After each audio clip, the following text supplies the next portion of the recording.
Отандық танымал әнші Гүлнұр Оразымбетова жақындарының коронавирус жұқтырып алғаны туралы хабарды аса ауыр қабылдаған. Өнер иесі күні бойы көңілсіз күй кешіп, арасында жылап та алғанын жасырмады.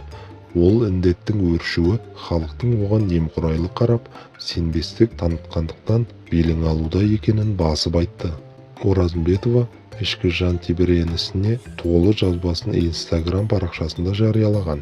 Әнші вирустың барына әлі де сенбей жүрген халыққа үндеу жасап, барынша сақтануға шақырды. Не болып кетті мына дүние? Бүгін күні бойы көңілім түсіп, жылап алдым.